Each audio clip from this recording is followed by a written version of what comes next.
Hello and welcome to Upcycle Your Waste from Low Carbon Kent. Today I've got a great case study for you from Ed from Rebel Farmer. So Ed, tell us a little bit about the work you do here.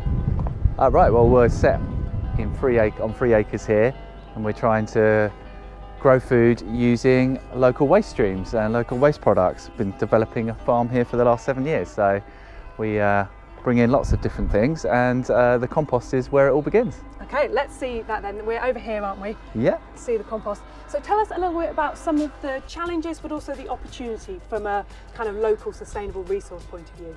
Yeah, growing veg, it's a lovely place to grow veg here in Kent, but we do have a lot of clay soil, so we have to overcome this problem of wet, claggy soil in the wintertime by building up a nice soil medium above that clay to create a lovely medium to grow our veggies in. And you've been working with lots of local businesses, local providers. Tell us a little bit about them. Yeah, I mean, I've brought in, as a tree surgeon of the past, I've brought in chippings, and that was where I really started with my work with waste. But what we've been bringing in locally over the last few years has been waste streams from people like Gill's Delicatessen in the Good Shed. They provide us with this lovely coffee, which is a fantastic product to put into your compost heap. And creates a lovely rich compost. We're working with our microgreens here. You can see some of our old microgreens, and we empty the trays out and they go on here, and that's going to make up the majority of our waste in here. Weeds that have gone in there, but we're working with people like Heckles, and they are a B Corp in Margate, and they make all these lovely beauty and health products. And yeah, this lovely material is actually made of hemp from Holland, and it's been inoculated with a mushroom to create these lovely packaging products. But when the packaging products are finished, we can break them up into our soil medium here, into our compost medium here, and it will just really break down and become soil over time.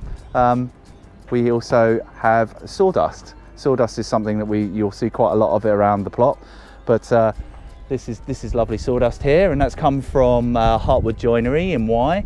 And we just go and pick that up on a regular basis, and that gets used as lovely pretty pathways around the farm, but will slowly break down and enrich the soil too. And we can add that to the compost, because the compost is generally made up of a green and a brown waste, to try and create a nice rich medium to grow in. It takes anything from 6 months to a year to make a really good compost.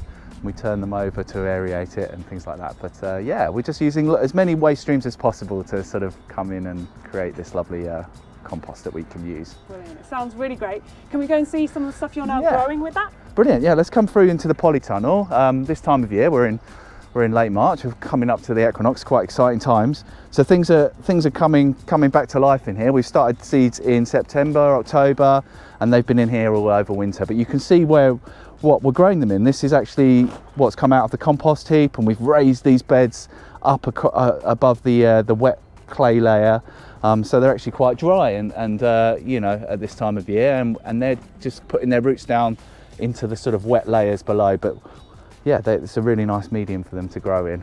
Brilliant. And I believe you're also doing some more stuff with the chippings. Yeah, so the front, aren't you? That's right, yeah. So chippings is where it all started for me. As a tree surgeon, I always had this waste product, or it was called a waste, but I sort of turned it into a resource, because what I learned is that you can slowly, over time, you can turn it into a soil.